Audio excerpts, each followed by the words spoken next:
Which is not consistent with double helical structure of DNA. अब बताना है कौन सी चीज जो है वो नॉन कंसिस्टेंट है, मतलब सेम नहीं रहती है। डबल हेलिकल डीएनए का जो स्ट्रक्चर है उसके रेफरेंस में बोली गई है ये चीज़ है। कौन सी चीज़ double helical structure of DNA में कंसिस्टेंट सेम नहीं रहती है? तो पहला जो ऑप्शन है वो कहता है कि जितना एडेनिन होगा उतना ही थायमिन होगा, जितना साइटोसिन होगा उतना ही ग्वानिन होगा।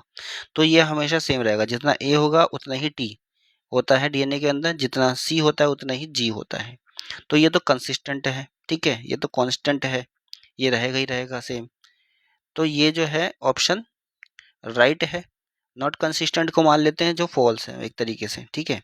तो ये राइट स्टेटमेंट है, ये तो होगा ही होगा। सेकंड है the density of DNA decreases on heating. तो डीएनए की डेंसिटी जो है वो कम हो जाती है जब हम उसे गर्म करते हैं, हीट देते हैं। तो देखो जब हीट देंगे तो क्या होगा, अगर मान लीजिए हीट दी तो हाइड्रोजन बॉन्ड क्या होंगे, हाइड्रोजन बॉन्ड टूट जाते हैं उसके बीच के। जब ज़्यादा वो होगा तो हाइड्रोजन बॉन्ड जो होंगे टूट जाएंगे ज़्यादा हीट की वजह से। अब हाइड्रोजन बॉन्ड की वजह से जब हाइड्रोजन बॉन्ड टूट गए तो डीएनए का क्या होगा, डीएनए उस टाइम पे डीनेचर हो जाता है। अब डीएनए अगर डीनेचर हो गया तो क्या होगा, डेंसिटी कैसी होगी, कम हो जाएगी, ठीक है। तो डेंसिटी डीएनए की डिक्रीज हो जाती है जब हम उसको हीट करते हैं, ठीक है। तो ये वाला स्टेटमेंट भी राइट है, ठीक है। हमें नॉट कंसिस्टेंट वाला देखना है।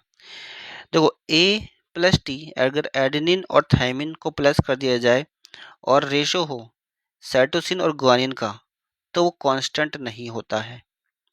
तो बिल्कुल सही सही स्टेटमेंट है। ये चीज़ जो है वो कंसिस्टेंट नहीं रहती है, ये बदलती रहती है।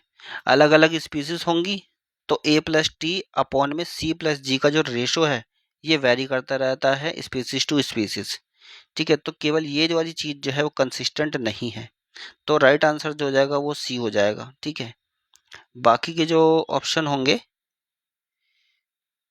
वो होते तो हैं, जो नॉट कंसिस्टेंट है वो है आपका ऑप्शन सी। बाकी बोथ ए और बी लिखा हुआ है, इसका मतलब ए और बी क्या दोनों के दोनों नॉन कंसिस्टेंट? देखो ये तो कंसिस्टेंट है ही ए और बी, ठीक है। तो ये भी रॉन्ग हो जाएगा। तो ये कंसिस्टेंट थे, सी वाला जो ऑप्शन है वो नॉन कंसिस्टेंट था।